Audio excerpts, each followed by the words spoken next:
In the near future, Earth is a perfect place with no violence and a healed environment. However, this is because aliens known as souls have taken over humanity. They're parasites that travel from planet to planet, inserting themselves into the bodies of the dominant species and getting rid of the host's consciousness. The souls can still access the host's memories and can be differentiated from normal humans by the silver rings in their eyes. There are a few humans that haven't been taken over yet and hide away to survive. One of these rebels is Melanie, who is trying to hide in a hotel but sadly is still found by a group of cop-like souls known as Seekers. Melanie manages to hit a few of them and runs to the next floor, where she jumps through the window and obtains severe injuries when crashing on the ground. The Seekers capture her and take her to a medical facility, where all of Melanie's wounds are instantly healed with an alien spray. Then they take a soul parasite from a capsule and insert it in her body. When she wakes up, her eyes have changed and the soul in her introduces herself as Wanderer. For the rest few hours, Wanderer is allowed to rest and get used to the new body, only to discover a voice in her head. It turns out Melanie refuses to die and is fighting Wanderer's control. Later, Seeker Blondie calls Wanderer to her office and asks her to access Melanie's memories so they can learn where the rebels are hiding. Wanderer does so and starts explaining Melanie's past. One day, while she was swimming with her brother Jamie, the Seekers arrived. The siblings stayed hidden in the pier while in the house. Their dad self-deleted to avoid becoming a soul. Melanie tries to stop Wanderer from saying these things, but she isn't strong enough. That night, Wanderer dreams about her host's memories. Melanie was raiding a house for food when she suddenly was attacked by the occupant Jared, who thought she was a soul. Soon he realized she was human like him and kissed her in excitement, but Melanie pushed him off and ran away. Jared went after her, and after proving he was human, he asked to team up. When Wanderer wakes up, she can't forget the sensation of the kiss. Then she draws a portrait of Jared until Melanie forces her to drop the pencil. The next day, Blondie finds the drawing and scolds Wanderer for it before asking for more information. Wanderer explains Melanie and Jamie started to live with Jared in the countryside. Melanie and Jared grew close and eventually got together. Feeling their love leaves Wanderer very confused, and Blondie has to remind her humans' physical urges are also wrong. The flashback continues, showing that one day Jared saw the Seekers approaching, so they had to run away, hoping they would find the rebels. During the journey, they stopped to rest at a hotel, where the Seekers found Melanie. She was being a distraction so the others could run away. Afterward, Wanderer says she can't see any more memories and Blondie leaves. However, there's a landscape on her mind that she immediately draws. Melanie convinces her to tear the paper into pieces because showing that location to the Seekers would put her loved ones in danger. For the next few days, Blondie keeps on interrogating Wanderer, who doesn't say anything more because now that she's felt Melanie's love, she wants to protect it. One afternoon, Blondie informs Wanderer that Jared was sighted and the Seekers would soon find him. Wanderer freaks out and tries to attack her, but Blondie quickly overpowers her and puts her to sleep with the spray. Later at the facility, Blondie and a doctor conclude Melanie isn't letting Wanderer take over and announce they'll transfer her to a more compliant host. Blondie plans to take over Melanie just to see her memories and ditch the body later. Wanderer is left to rest for the night since the procedure is in the morning, and Melanie convinces her to escape.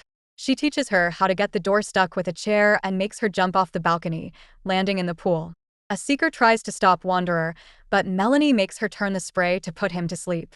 Then Melanie wants to steal a car. However, Wanderer knows she can just ask for it by saying it's an emergency. A driver gives it to her without hesitation because these aliens don't usually do crime and blindly trust each other. In the building, Blondie and the doctor struggle with the door and eventually break it down, but it's too late. They search the room, and in Wanderer's clothes they find the pieces of the drawing. During the drive, Melanie keeps sharing memories of his relationship with Jamie to distract Wanderer and force the hands to steer the car into the direction of the rebels' base. When Wanderer realizes this, both girls start fighting over the wheel and causes the car to crash off the road. With no other choice, Wanderer lets Melanie guide her through the desert, making sure to step on rocks to avoid leaving tracks. At the Seeker facility, Blondie puts the drawing together and finds the location on a digital map. She immediately leaves in her modern vehicle and reaches the spot with the crashed car, but there are no tracks for her to follow. She calls backup and sends them to search the area. Meanwhile, Wanderer keeps on walking through the desert with just a small bottle of water from the car. Eventually, the sunburn is too much and passes out under a tree. There she's found by Jeb, the leader of the rebels. As he gives her some water, Wanderer says, "You found us," and the use of US gets Jeb's attention.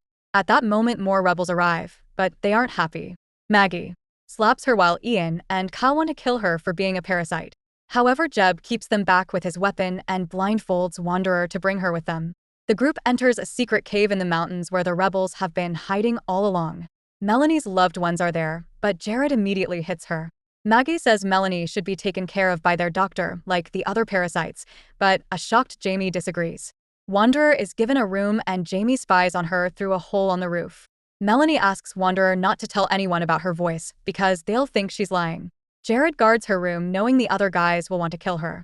When they come, Jared starts fighting Kyle and Wanderer rushes out to defend him, but they ignore her and keep fighting. Ian uses the chance to grab Wanderer and start choking her, but at that moment Jeb shows up and fires a warning shot, making everyone stop. He announces the corridor to Wanderer's room is now off limits and threatens to shoot anyone who tries again. Before leaving, Jared asks Jeb to keep Jamie away from her. Sometime later, Ian, Jared, and Kyle notice that the Seekers are in the area.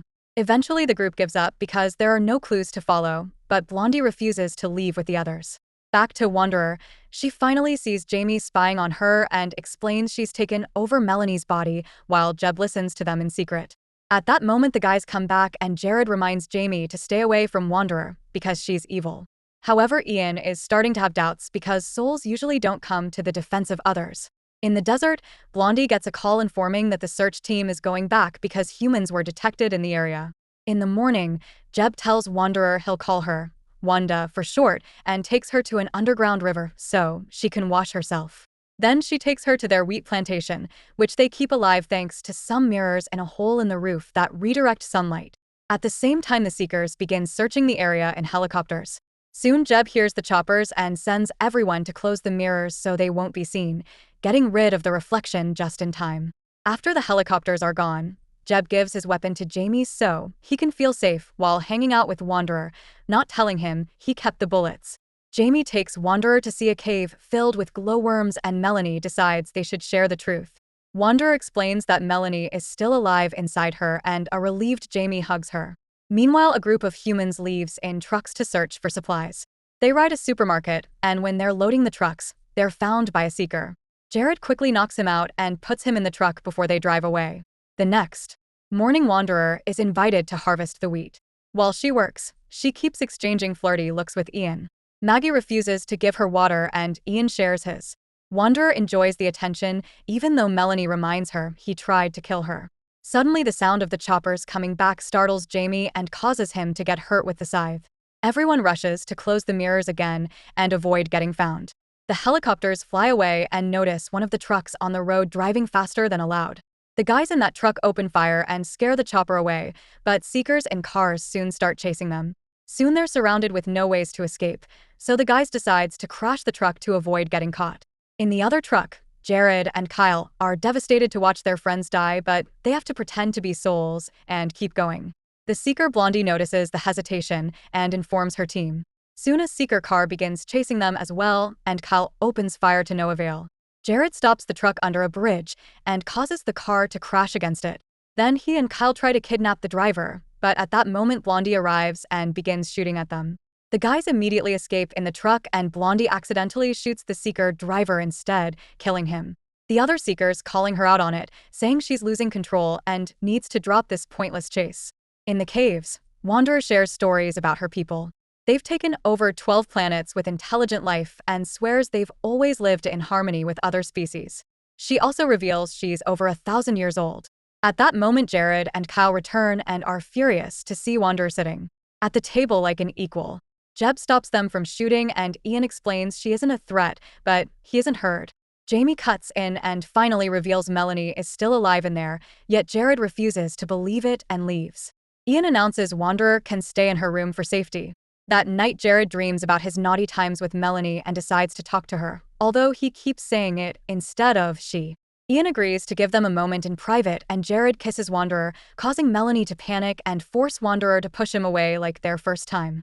Jared is excited because he sees this as proof Melanie is still in there and says he loves her. Terrified, Wanderer runs away to hide near the river.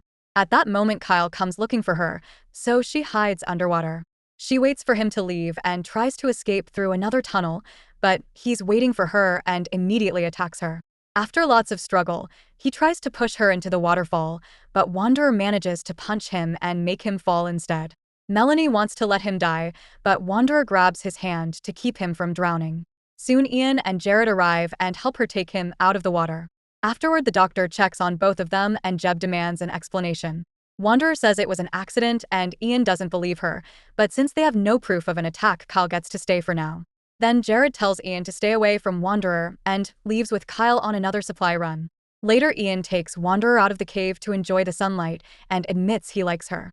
Wanderer says she likes him too, and Ian tries to kiss her.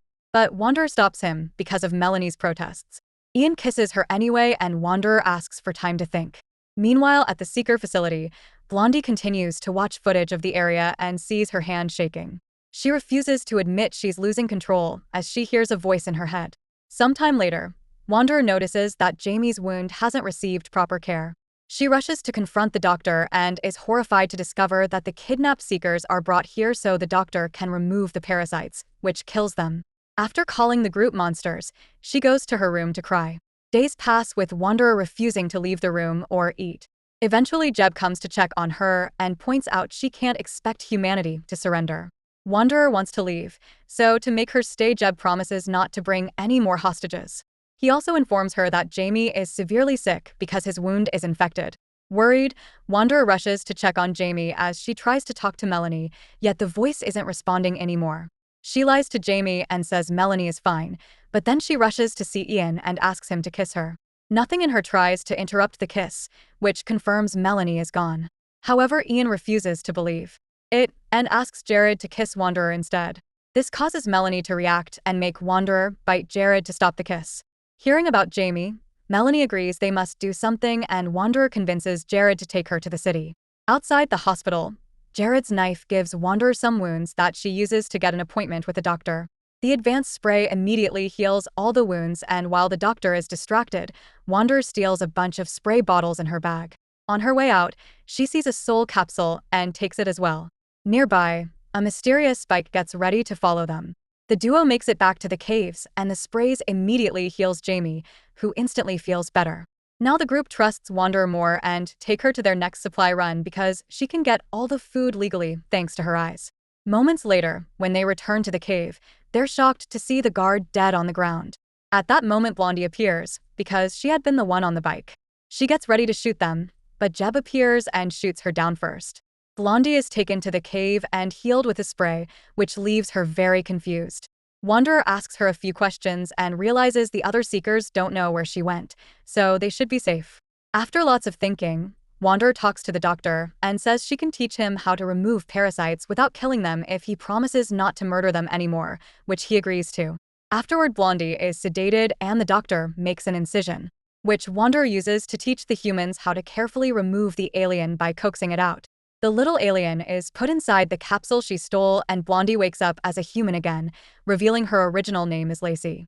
Like Melanie, Lacey was also stuck inside her own head, and this caused Blondie to chase after Wanderer to stop more hosts from becoming like her. A few hours later, the group goes to the city and Wanderer uses the laser system through which the capsules arrive at Earth to send the Blondie parasite back to space. When they return to the caves, Wanderer asks the doctor to remove her from Melanie's body and let her die. Everyone disagrees with the idea since they can save the parasite too, but Wanderer doesn't listen. Ian goes after her and says he loves her, so Wanderer finally gives him a kiss as goodbye. Sometime later, Wanderer wakes up and is shocked to see Melanie in front of her. The group brings a mirror and explains they've given her the body of a girl that had brain death, so instead of taking a life, she's actually helping this person live. Now Wanderer can start a new life with Ian with her new human named Wanda, while Melanie gets to go back to Jared. Some months later, both couples are out in the city and are stopped by a Seeker. He immediately removes everyone's sunglasses to learn they're human and notices Wanda's alien eyes, asking if she's a prisoner. The others want her to lie to save herself, but Wanda says she's friends with humans. This causes the Seeker to smile. It turns out he's also working with a group of humans who has been looking for other survivors, and they invite the couples to team up.